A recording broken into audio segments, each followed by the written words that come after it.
My name is Janice G. Barnes. I'm 29 years old, and the moment I realized my boyfriend Ethan Cole might be lying to me didn't come from anything dramatic.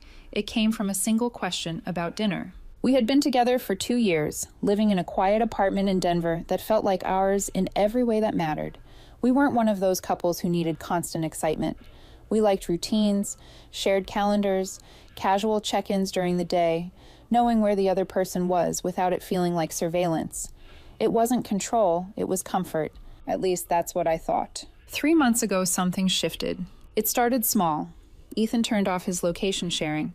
When I asked about it, he brushed it off like it was nothing. Said his phone was glitching and he'd fix it later. He never did. I didn't push it. Relationships require trust, and I didn't want to be the kind of person who questioned everything. But then came that Tuesday. I was in the kitchen, cooking dinner, when I asked him what time he thought he'd be home from yoga. A simple question, the kind of thing we had asked each other 100 times before. His footsteps stopped in the hallway. A second later, he walked into the kitchen, his expression already tense.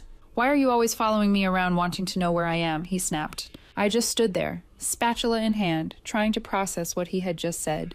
"I asked about dinner," I said slowly. "No, it's constant," he continued, his voice rising. "You always need to know where I am, what I'm doing, who I'm with. It's suffocating, Janice. I can't breathe in this relationship anymore." The words didn't feel real. I searched his face for something familiar, some sign that this was a misunderstanding. But all I saw was frustration. Sharp, defensive, almost rehearsed. "I asked one question," I said. He crossed his arms. "And maybe you're right to be worried," he muttered. "Maybe I do need space." That was the moment everything cracked. Because it wasn't about yoga. It was about something else entirely. I turned off the stove, my appetite gone. "You want space?" I said quietly. "Okay, you got it."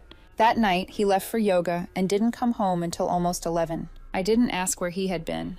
The next morning, I turned off my location sharing too. If he noticed, he didn't say anything. Over the next week, I tried something I never thought I would. I stopped asking. No more, "What time will you be home?" No more casual check-ins.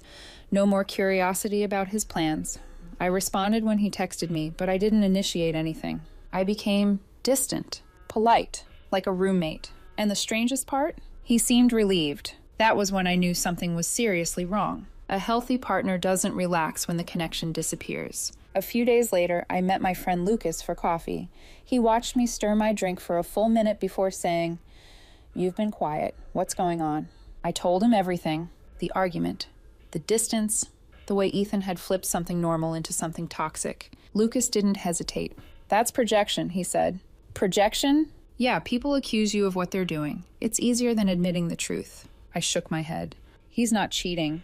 "Then why does he sound guilty?" I didn't have an answer. That weekend, Ethan mentioned a work retreat. "Santa Fe," he said casually. 4 days, just team building stuff. Something about the way he said it made my stomach tighten. Too casual, too rehearsed, like he had practiced the line in his head before saying it out loud. "When do you leave?" I asked. "Thursday morning, back Sunday night." "Sounds fun," I said. He looked at me for a second, like he was expecting more questions. When none came, something flickered across his face. Disappointment. That night, he went into detail about the retreat, workshops, guest speakers, team activities. The level of detail felt excessive, like he was trying to convince me of something I hadn't even questioned. That was the moment I made my decision. Not out of anger, not out of revenge, but out of clarity. If he wanted space, I would give it to him. Completely. I picked up my phone and called Lucas. "How do you feel about a last-minute Vegas trip?" I asked. There was a pause. Then he laughed. "I'm listening." "Thursday through Sunday," I said. "I need to get out of my head." "You sure this isn't about him?" "It's about me," I replied. And for the first time in weeks, that felt true. We booked the flights that night. Thursday morning, Ethan left at 6. He kissed my forehead like everything was normal. Like nothing had changed. Like he hadn't already started walking away. 2 hours later, I left for the airport. I didn't tell him. Why would I? He had made it very clear he didn't want me knowing where he was. It only felt fair, and I had no idea yet just how fair it would turn out to be. Vegas was exactly what I needed, though I didn't realize that until the first night, when I caught myself laughing without forcing it. Lucas and I spent our first evening wandering through casino floors lit up like artificial daylight, eating overpriced food, making fun of tourists, and doing the kind of aimless walking that only feels freeing when no one expects anything from you. For the first time in weeks, I wasn't measuring my words. I wasn't wondering whether a harmless question would somehow turn into an accusation. I wasn't trying to decode Ethan's moods. I was just breathing. And maybe that was what made everything feel so clear. By Friday night, I finally checked my phone. 7 missed calls from Ethan. A long string of texts. Hey, how's your day? You're being quiet. Everything okay? Janice, where are you?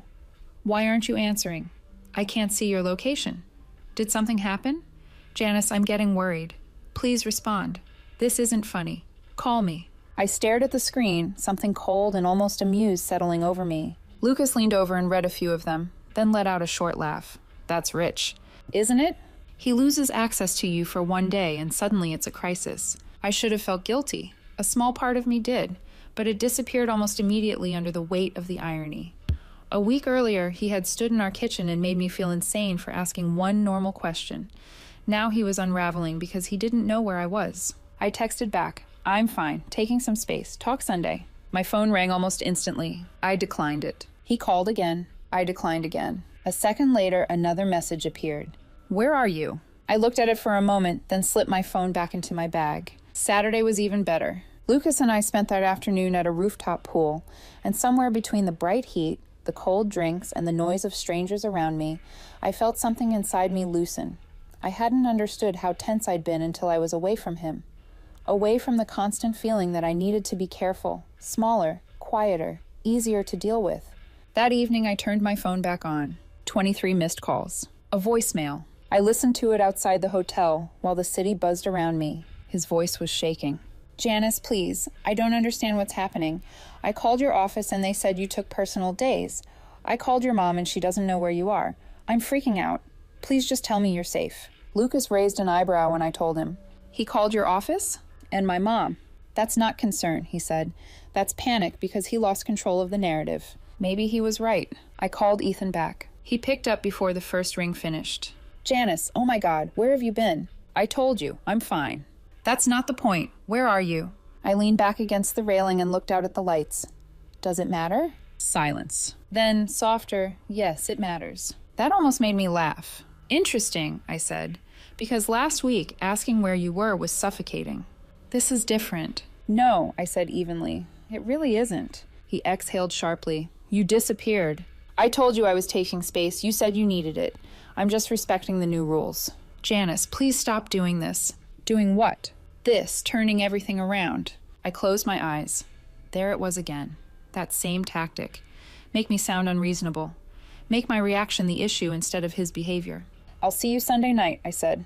Enjoy your retreat. And before he could answer, I hung up. My hands were shaking afterward, but not from fear, from recognition. By Sunday evening, I was back in Denver. When I pulled into the apartment complex, Ethan's car was already there, which surprised me. He had said he'd be back later. For a second, I sat there in silence, one hand still on the steering wheel, feeling that instinctive tightening in my chest. Then I got out. He was sitting on the couch when I walked in, shoulders hunched forward, eyes red like he hadn't slept. There were tissues on the coffee table. He stood the second he saw me. Where were you? I set down my bag. Vegas. The color drained from his face, so fast it almost didn't look real. Vegas? For 3 days. With who? Lucas. He just stared at me. You went to Vegas and didn't tell me. I took off my jacket slowly. I told you I was taking space and that I was fine. That's not the same as telling me you left the state. I walked to the kitchen and poured myself a glass of water, more to steady my hands than because I was thirsty. You're right, I said. I should have been more specific. I turned and looked at him. Kind of like how you should have been more specific about your work retreat. He froze. The silence that followed was instant and heavy. What do you mean? He asked, but his voice had already changed. I held his gaze. I got bored Friday night and checked your company's Instagram.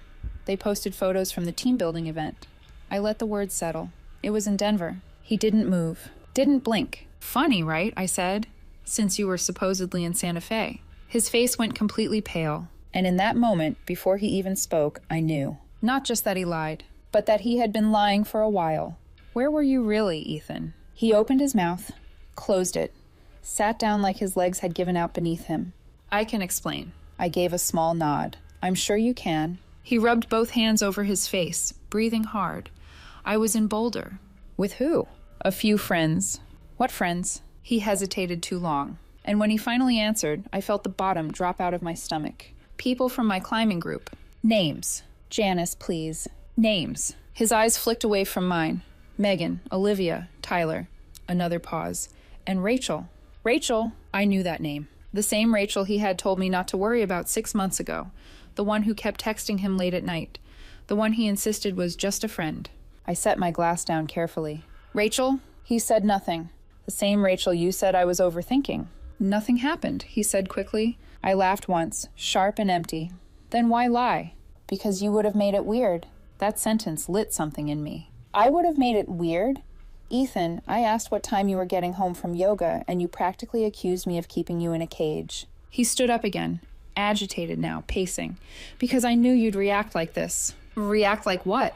Like someone who just found out her boyfriend fabricated a work retreat and disappeared with another woman? His face crumpled, and suddenly he looked less defensive and more tired. I needed space. The words landed like a slap. Then you say that, I said. You don't lie. You don't make me feel crazy. You don't accuse me of suffocating you so you can sneak away and test drive another life. He looked down at the floor. That was all the answer I needed. For a moment, neither of us said anything. Ethan stood there in the middle of the living room, staring at the floor like if he avoided my eyes long enough, the truth might rearrange itself into something less ugly. But it didn't. It just sat there between us, heavy and undeniable. I didn't plan it like that, he said finally, his voice quieter now, almost fragile. It just happened. I let out a slow breath. No, I said, it didn't. He looked up at me, confused, almost pleading. You turned off your location weeks ago. You started picking fights. You made me feel like I was the problem for asking normal questions. Then you invented an entire work trip so you could disappear with someone else. I shook my head slightly. That's not something that just happens, Ethan. That's something you build. His shoulders sagged under the weight of it. I didn't know what I wanted, he admitted. Rachel and we started talking more. She listens to me. She doesn't make me feel pressured all the time. Pressured, I repeated, my voice almost calm now. By what? Being in a relationship? Being accountable to someone who cares about you? He didn't answer, because he didn't have one. I felt trapped, he said after a moment. The word echoed in my chest, hollow and sharp. Trapped, I repeated softly. That's what loving me felt like? He ran a hand through his hair, pacing again. It's not that simple. It is, I said. You just don't like how it sounds out loud. He stopped walking and looked at me, eyes glassy, desperate. Nothing physical happened. I held his gaze. Stop, I said quietly. Just stop. Because it didn't matter. Maybe he was telling the truth. Maybe he wasn't. But the damage had already been done long before Boulder. Long before Rachel. It started the moment he chose dishonesty over communication. The moment he decided I was easier to manipulate than to be honest with. You checked out of this relationship weeks ago, I continued. You just didn't have the courage to say it.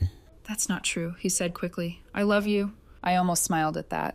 Maybe you do, I said, but not enough to be honest, not enough to protect what we had, and definitely not enough to respect me. His face crumpled again. Janice, please, I'll fix this. I'll cut her off completely. I'll do therapy, whatever you want. There it was. The panic. Not because he realized what he had done, but because he realized he was losing me. I already gave you what you wanted, I said. Space. That's not what I meant. No, I said softly. It is. You just didn't expect me to take it too. Silence fell again, heavier this time. I picked up my bag from where I had dropped it by the door. Where are you going? He asked, his voice tightening. I looked at him one last time. To stay with Lucas, I said. For a while. Janice, wait. I paused, my hand on the door. You wanted time to figure out what you want, I added. Now you have it. Just don't expect me to be here when you're done. His voice cracked. You're just walking away after 2 years? I nodded once. You walked away first, I said. And then I left. I stayed with Lucas for a week. At first, Ethan texted constantly. Apologies, explanations. Long messages about how he'd ended things with Rachel, how nothing physical had happened, how he had been confused and scared and stupid. I responded once. Even if that's true, you lied to me. You gaslit me. And you emotionally checked out of our relationship long before Boulder. That's enough. After that, I stopped replying. My mom called a few days later. Ethan reached out, she said gently. He sounds devastated. He should be, I replied. He says he made a mistake. I leaned back against the couch, staring at the ceiling. He made a series of decisions, I said. That's different. She was quiet for a moment, then sighed. "I trust your judgment, Janice." "Thank you," I said softly. A week later, I went back to the apartment while Ethan was at work and packed my essentials. Clothes, documents, things that mattered. I left a short note on the counter about figuring out the lease. He called the second he saw it. I didn't answer. He left a voicemail, his voice breaking.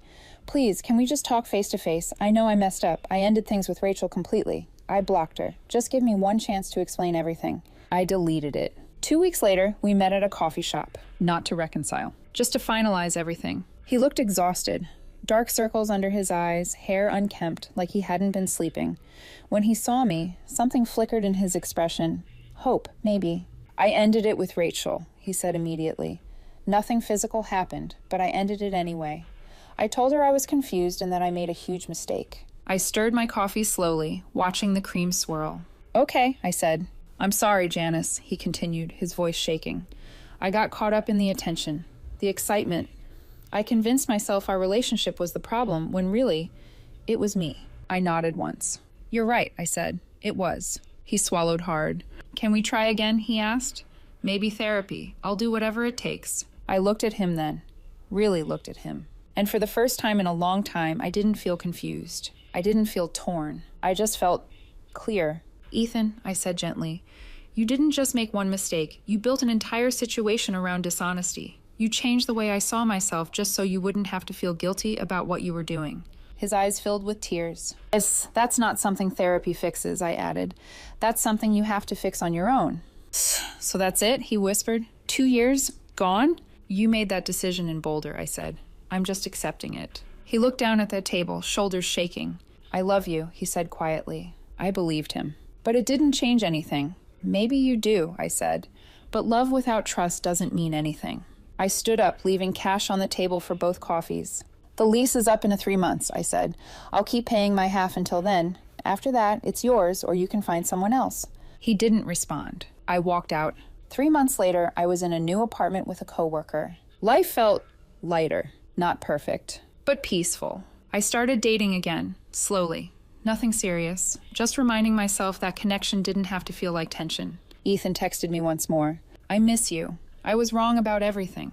Rachel and I tried dating. It didn't work. I see now what I lost." I read it. And then I put my phone down. I didn't respond. Because for the first time, I didn't need to. Lucas asked me once if I felt vindicated. I thought about it. "I feel free," I said. And that was the truth. Ethan wanted space to figure out what he wanted. Turns out, I needed the same thing. And sometimes the strongest thing you can do is stop chasing someone who already let you go. My name is Linda J. Christopher. I'm 27 years old. And until 3 weeks ago, I truly believe my life was exactly where it was supposed to be. I used to think love was something you could build like a house, brick by brick, day by day, until one day you stood back and admired everything you had created together. 4 years with Ethan Walker felt like that. Solid, intentional, real. We had been engaged for 8 months, planning a wedding for June, arguing over cake flavors and whether we wanted a live band or a DJ, like those arguments actually mattered. I work remotely as a financial analyst, which means I'm home most of the time. I always believed that gave us an advantage. I could be present, supportive, available whenever he needed me. Ethan, on the other hand, worked at a boutique marketing firm downtown. He was ambitious, structured, the kind of man who had his entire future mapped out in spreadsheets and color-coded calendars. That was one of the first things that drew me to him when we met at a mutual friend's barbecue 4 years ago. He told me that night he wanted to run his own agency someday, and I believed him without hesitation. Looking back now, I think the cracks started forming long before I was willing to see them. It was mid-February when things began to shift. Subtle at first, almost easy to dismiss. The first time he canceled was dinner with my parents. "Something came up at work," he said, his voice soft, apologetic. My mom had spent hours making his favorite lasagna. I remember staring at the empty chair across from me, forcing a smile while she pretended not to be disappointed. Then came our usual Friday movie night. The team needs me to stay late for a pitch. I had already bought the tickets, picked up his favorite snacks. I ended up sitting alone in that dark theater, the seat beside me untouched, the silence louder than the movie itself. But then it stopped feeling like coincidence. February 18th. "I can't make it to your sister's birthday. Client emergency." My sister had specifically asked if Ethan was coming. She wanted to share her own engagement news that night, and she had been excited for him to be there. February 24th. I have something important to do tonight. We had reservations at a new restaurant with a 3-month waiting list. I remember checking my phone over and over, rereading his message like the words might change if I stared long enough. March 3rd. Can we reschedule? I'm swamped. That was supposed to be our anniversary dinner. I had bought him a watch, engraved, something permanent. March the 10th. I can't come today. I have something important to handle. That one hurt the most. It was supposed to be our engagement photo shoot. We had booked the photographer 3 months in advance, paid a deposit, picked out outfits, even argued over which park had the best lighting. Ethan called me 2 hours before we were supposed to meet. I'm really sorry, he said, but something came up. I just can't make it today. I remember gripping my phone so tightly my fingers went numb. Ethan, we scheduled this months ago. I know, I'll cover the cancellation fee. I have something really important I need to handle. More important than us? There was a pause, a silence that felt heavier than any answer. That's not fair, he said finally. You know how stressful work has been. What's going on? I asked. You've been distant for weeks.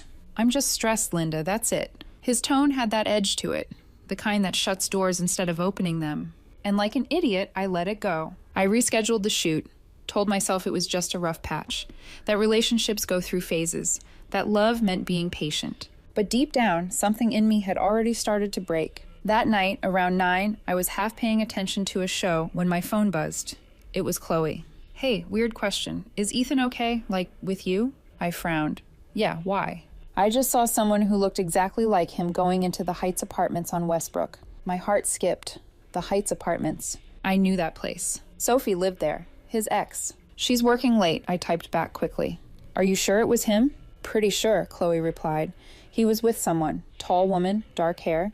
They went into the south building. Look, I don't want to start anything, but I thought you should know. I stared at the message for what felt like hours. Part of me wanted to call him immediately, demand answers, force the truth out into the open. But another part of me, the quieter, colder part, told me to wait, to think. Except I couldn't think. I didn't sleep that night. Every canceled plan replayed in my head like a broken record, every excuse, every moment I chose to trust instead of question. At 3 a.m, I did something I never thought I would do. I logged into our shared credit card account. My hands were shaking as the transactions loaded. February 18th, Mario's Italian Bistro. February 24th, The Wine House. March 3rd, Mario's Italian Bistro again. Mario's was our place, or at least I thought it was. We hadn't been there together in months. And the Wine House, it was just a few blocks from the Heights apartments. I felt sick. The next morning, Ethan texted me like nothing had happened. Good morning.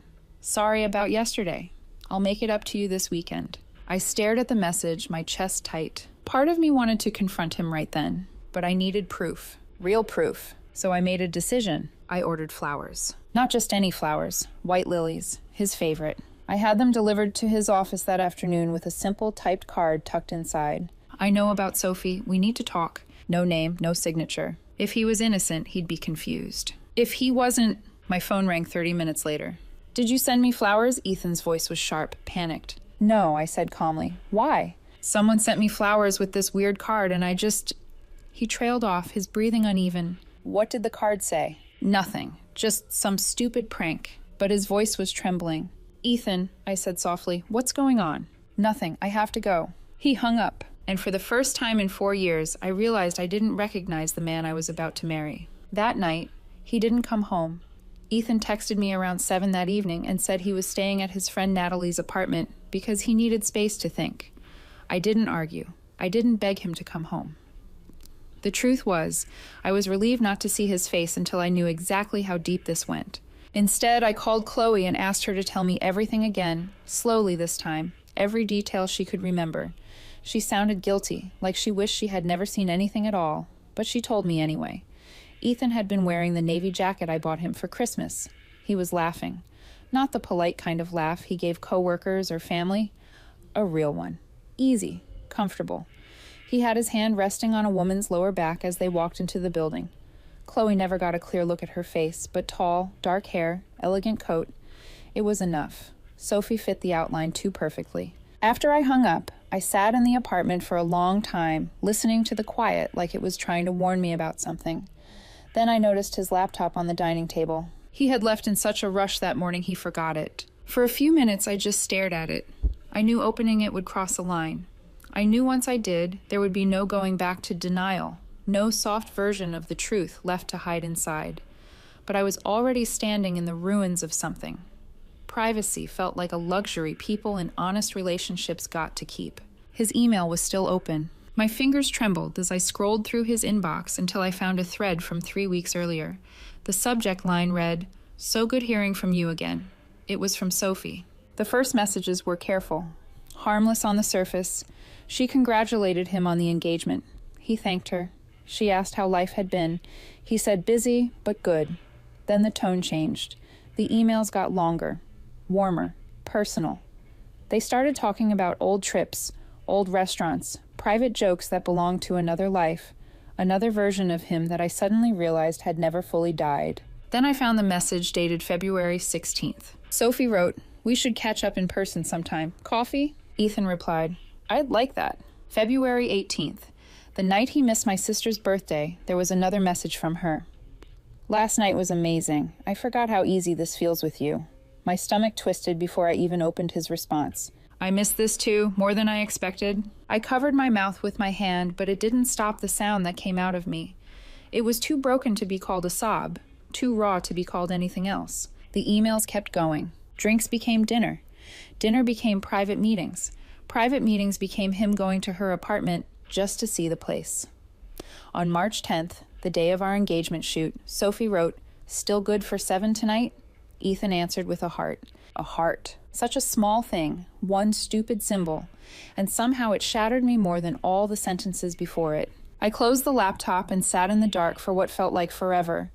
Around me was the life we had built together. The framed photos, the wedding binder on the shelf, fabric swatches for the bridesmaids' dresses, notes about guest seating. A future arranged so carefully it felt almost cruel now. I didn't cry right away. I just felt hollow, like my body understood before my mind did that something permanent had just been taken from me. Ethan came back the next afternoon. The second he walked through the door, I could see it in the way his eyes moved. Quick, nervous. He looked like a man entering a room where he already knew something terrible was waiting for him. "We need to talk," he said. "Yeah," I answered. "We do." He sat down on the edge of the couch, his shoulders tight, his hands clasped together. That card freaked me out. "What card?" I asked, keeping my voice level. He swallowed. "The one with the flowers. Someone knows, or thinks they know." "Thinks they know what, Ethan?" His jaw tightened. "Nothing. It was probably some stupid prank." He still wasn't looking at me. I reached for my phone, opened the credit card statement, and turned the screen toward him. "Mario's February 18th. You told me you were working late." The color drained from his face. I kept going. "The Winehouse, March 3rd. You canceled our anniversary dinner." He ran a hand over his mouth. "Linda," I read the emails. That did it. Whatever lie he had been preparing died on his face before it reached his mouth. The silence between us felt violent. You've been seeing Sophie for a month," I said. My voice cracked on the last word, and I hated that he got to hear it. He shut his eyes. When he opened them again, they were full of tears. "It wasn't supposed to happen like this." I laughed, and the sound that came out was cold enough to scare even me. "How was it supposed to happen, Ethan? You marry me while secretly falling back in love with your ex." He flinched. "I wasn't trying to hurt you." "No, you were just doing it anyway." He leaned forward then, desperate, like he thought sincerity might save him now. She reached out, and we started talking, and it felt familiar. I got confused. "Confused?" I stood up so fast the coffee table shook. "You got confused about whether you wanted to marry me?" He looked down. That was worse than if he had shouted. "We didn't sleep together," he whispered. I stared at him. "Do you actually think that makes this better?" He had no answer. And right there, in the wreckage of all his excuses, I finally understood the ugliest part of it. He had not been choosing between two loves. He had been keeping me in place while he tested whether the past still wanted him back. "Get out," I said. His head snapped up. "Linda, please." Get out." He didn't argue this time. For a second, it looked like he wanted to. Like there were still words sitting on the edge of his tongue, waiting to be said. Excuses or apologies or something in between. But whatever fight he had left in him disappeared when he saw my face. I think that was the moment he realized there was nothing left to fix. He nodded slowly, like he was accepting something final, then stood up and walked toward the bedroom. I didn't follow him. I stayed exactly where I was, arms crossed tightly against my chest, listening to the sound of drawers opening and closing, hangers sliding across the rod, the quiet rustle of a life being packed away in pieces. Every sound felt louder than it should have. After about 40 minutes, he came back out with a duffel bag slung over his shoulder. His eyes were red, his movements slower, like he was dragging something heavy behind him that no one else could see. "Linda," he said softly. I didn't respond. "I'm sorry." I looked at him then, really looked at him, and all I could think was how strange it was that someone could look exactly the same and feel like a complete stranger at the same time. "You should be," I said quietly. He nodded again, like he deserved that, then walked to the door. For a moment, his hand rested on the handle, hesitating. I could feel it, that pause, like he was waiting for me to stop him. I didn't. The door closed behind him with a soft click, and just like that, 4 years of my life ended in silence. I didn't move for a long time after that. I just stood there, staring at the door, letting everything settle in slow, heavy layers. The anger came first, sharp and consuming. Then the betrayal, deeper, more suffocating. And finally, the heartbreak, quiet, exhausting, endless. The week after Ethan left blurred together in ways I still can't fully remember. I called off the wedding. That alone felt like tearing something apart with my bare hands, contacting vendors, canceling the venue, explaining to my parents why the man they had welcomed into our family wasn't going to be part of it anymore. My mom cried over the phone. My dad didn't say much, just a long silence, followed by a quiet, "I'm sorry, sweetheart." Ethan tried to call me, dozens of times. I ignored every single one. Then came the messages. Long paragraphs filled with apologies, explanations, promises that he was confused, that he made a mistake, that he wanted to fix things. I read a few of them at first, hoping maybe there would be something that made it all make sense. There wasn't, so I blocked his number. About 10 days later, I got a message from someone I didn't expect. Sophie. I almost didn't open it. My thumb hovered over the screen for a long time before curiosity finally won. "Hey, Linda," it started. "I'm really sorry for everything that happened. I didn't know he was still with you when we started talking. He made it seem like things were already over between you two. If I had known the truth, I never would have agreed to meet him." I read the message twice, then a third time. "I told him to fix things with you," she continued. "I'm not interested in being with someone who lies or cheats. I hope you're doing okay." I sat there staring at the screen, waiting to feel something. Anger, relief, vindication. But all I felt was tired. It didn't matter what she knew or didn't know. It didn't matter what she said now. Ethan had made his choices, over and over again, and none of them had been me. 2 months passed. I moved out of the apartment. There were too many memories in every corner, too many reminders of a future that no longer existed. I found a smaller place across town, quiet, simple, mine. For the first time in a long time, I could breathe without feeling like something was pressing down on my chest. Through mutual friends, I heard that Ethan and Sophie had tried to make things work. It lasted 3 weeks. Apparently, once the secrecy was gone, once there was nothing left to hide behind, they realized they didn't actually have anything holding them together anymore. No excitement, no tension, just two people trying to recreate something that no longer existed. Part of me thought that was almost poetic. He kept trying to reach out. New numbers, emails, even showing up once outside my building, standing there like he thought persistence would somehow rewrite every